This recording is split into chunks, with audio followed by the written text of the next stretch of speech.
Today we are talking about Clash at the Castle, Glasgow, Scotland, June 15th, a day before my birthday actually.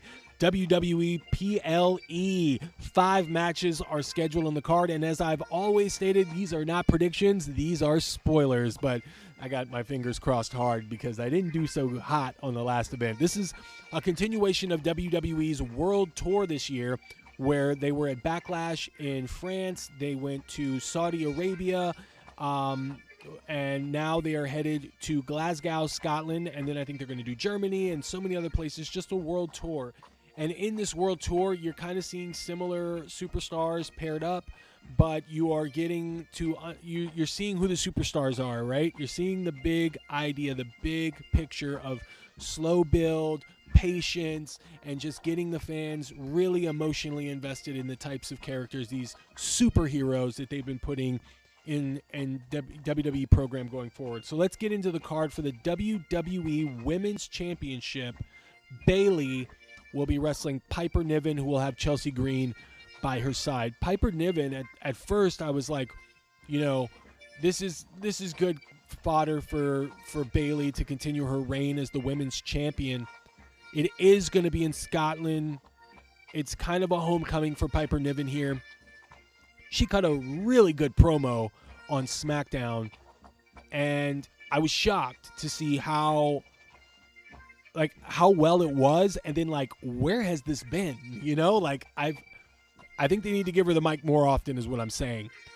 She is probably a really good opponent for Bayley. I think they're going to have great chemistry in the ring. This is going to be a good challenge for Bayley. I think Bayley sells really well. Her match against Io Sky, where she was selling her leg, I thought it was a very well done selling job. I think she's going to do something like that against Piper Niven, and Piper Niven can play the Vader. You know, she can play that powerhouse that Bayley has to fend off. At the end of the day, though, I'm going to say that Bayley is going to retain the title in this match. I think it's going to be a hard-fought match. I'm really looking forward to it. And I think from there, you move Piper Niven on to something bigger and better. Eventually, I know that Chelsea Green is going to do something that is going to cause Piper Niven to get angry and go elsewhere. Where she goes, who knows? I mean, she could tag with Lyra Valkyria for all I know. But I do eventually see Chelsea Green doing something to piss Piper Niven off and the two break up. That's just my opinion. I think all tag teams are going to break up. I've said in other videos, Tyler Bate and Pete Dunne are going to break up. Johnny Gargano, Tommaso Ciampa are going to break up. Let's just break all the tag teams up and just have all singles guys. No, I'm just kidding. But I do see eventually Piper Niven moving on to a bigger program. This is going to be a great match, and this is probably going to be a standout performance from her, so I'm looking forward to that, but I'm going to give Bayley the win on this. For the WWE Women's Tag Team Championship, it is a triple threat, or I like to call, because I'm an ECW mark, a three-way dance.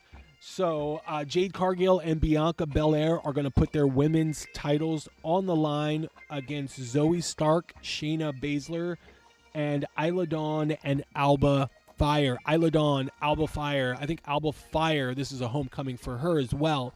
And I hate to say that in Scotland they're going to go 0 for 2, but I'm actually going to go with Jade Cargill and Bianca Belair in this. I really feel that at this point, Jade Cargill and Bianca Belair need to establish their dominance. They both lost Queen of the Ring qualifying matches, and I think in this very scarce tag team title scene, I think they need to establish this team as the most dominant, because they are, in my opinion, tag team in the WWE currently. So I believe they go on and continue their reign after this match, and I look forward to seeing the fire, pun intended, in Alba Fire and Isla Dawn that they get in front of their hometown crowd. Though it's going to be a good match. For the Intercontinental title, is it belt or title? What do you guys call it? You guys let me know in the comments. Do you call it a belt or do you call it a title? I call it a title. I don't know if that's wrong, and I'm an old head, so if Legacy is showing that I should be calling it a belt, go ahead and let me know in the comments. But for now, I'm going to call it a title. So for the Intercontinental title or championship, Sami Zayn defends his Intercontinental title against Chad Gable. And this is an interesting one. I know that there's been a lot of rumor and innuendo, one of my favorite shows that happens every week at 12 o'clock with Dominic D'Angelo and Robert Karpelis. You should check that out. Rumor and Innuendo. It's a really good 30 minutes. Those guys should go an hour. But enough shilling. I'm going to say that this is a tough one with Chad Gable and Sami Zayn because you're looking at Sami Zayn's Intercontinental title run so far, and it has been a little meh. And and that's nothing to do with Sami Zayn. I just thought that they would have continued the momentum from his WrestleMania win, and I haven't really seen it. But I do like the program that he's been having with Chad Gable, and I know that the Rumor and Innuendo has stated that Chad Gable's contract is going to be expiring soon. With that said, I think he's going to resign. I think he should resign because he's got a story to finish, especially his program he has with Otis. I think Otis is going to get pissed off, but I believe it's going to happen because Chad Gable wins. I think Chad Gable wins the Intercontinental title and at some point still smacks Otis. And Otis has enough, breaks down, beats Chad Gable down, and then walks off, and the crowd goes crazy because I think they've already hit their crescendo with this program. I think everybody knows what's going to happen. It's already been set up. We watched a little bit of Otis cracking a week ago, and then we full-on saw Otis crack. Like he was going to smash Gable.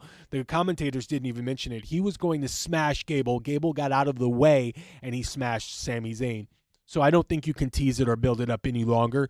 And I think what you're going to see is you're going to see him snap at Clash at the Castle. So I am going to go with Chad Gable, but I do believe Otis is finally going to leave Chad Gable. That's just my guess on that. For the World Heavyweight Championship, Damian Priest wrestles Drew McIntyre. Drew McIntyre. Now, here's the thing with this. A lot of people are calling this the main event. My prediction lies solely on if this is the main event or if this is the second to last match on the card. This is the semi-main event. If this is the semi-main event, then Damian Priest is winning. And I believe that CM Punk is going to have some involvement because they really foreshadowed that something is going to happen when they ban Judgment Day from the ring.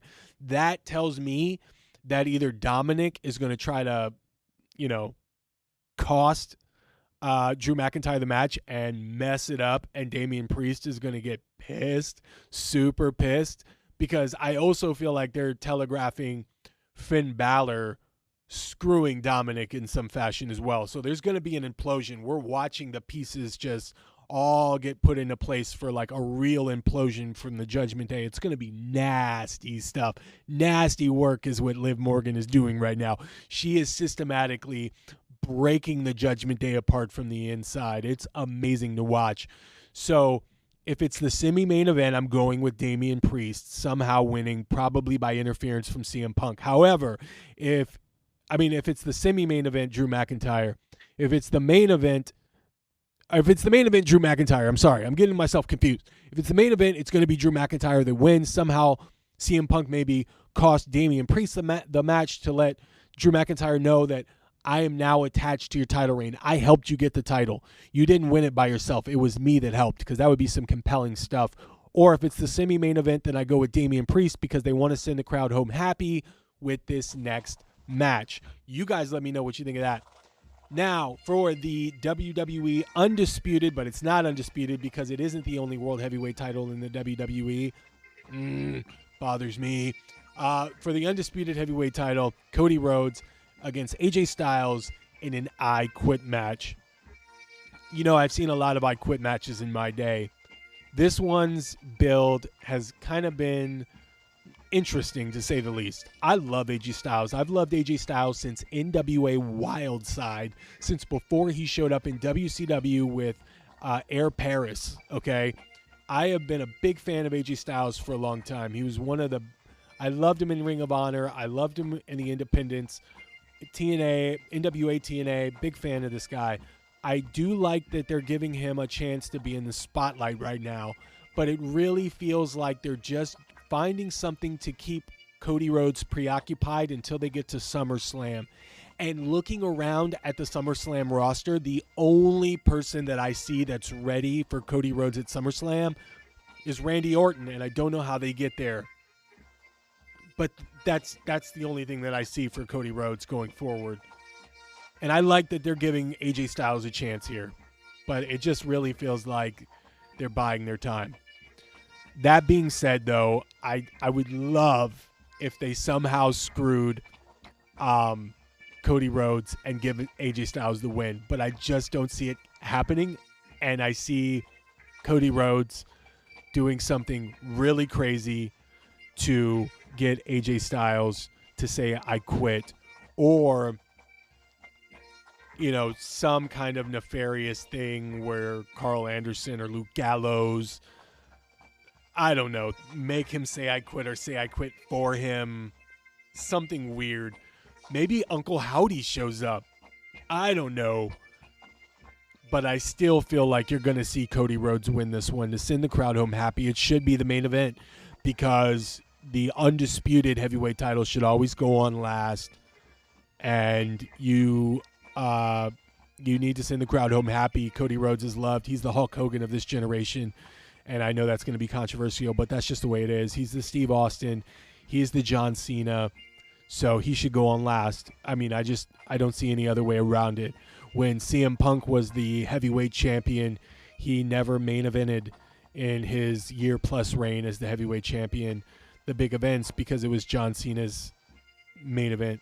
And I believe that they're going to keep that going with Cody Rhodes. Cody Rhodes should main event. The semi-main event should be Damian Priest and Drew McIntyre, and I think that Damian Priest should retain because you want to establish Damian Priest as someone that's not a transitional champion. But that's what I think. You guys tell me what you guys think. Let me know in the comments your predictions. These aren't my predictions. These are spoilers, pal. Word to Paul Heyman. I'm going to let you know that this is what's going down, and I'm not telling you to go to DraftKings for it because you probably won't win a lot of money because my predictions that are spoilers are never really good. I win 60% of the time. I get it right every time. All right, guys, let me know what you think in the comments. Give me your predictions. Leave a thumbs up on the way out and tell a friend to tell a friend. And as always, you guys, stick around for more. I'll see you soon.